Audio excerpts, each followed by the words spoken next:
But he discovered something rather interesting. He discovered that the vocabulary that's unique to Matthew is an exact multiple of 7.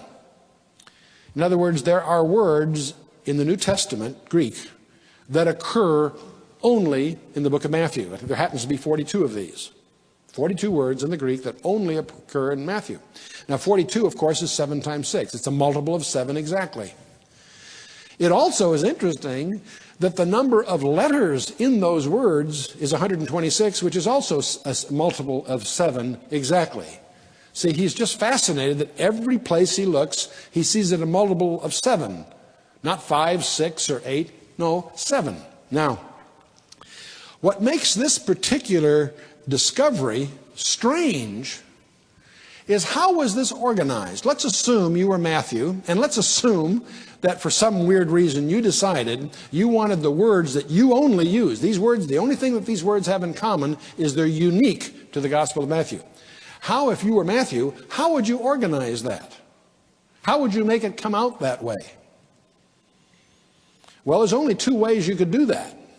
One is you could get an agreement by all the other writers of the New Testament not to use these particular words.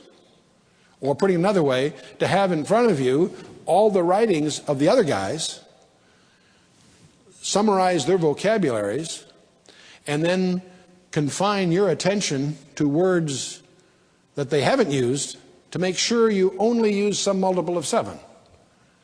Either you got them all to agree, and that's absurd, because, or, because some of them wrote after he died, I suspect. Or, you somehow, it proves that Matthew wrote his gospel last. The only way Matthew could organize this is if he had everything else in front of him, right? So this is a way of, you could say that, well, this peculiar property proves that Matthew's gospel was written last. Okay. The problem is, this is not only true of the Gospel of Matthew, it's also true of the Gospel of Mark. Not only was Matthew written last, Mark was written last. Whoops. Doesn't compute, does it?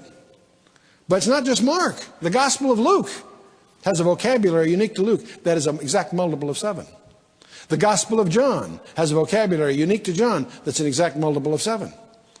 James, Peter, Paul, Jude, each one of these were written last.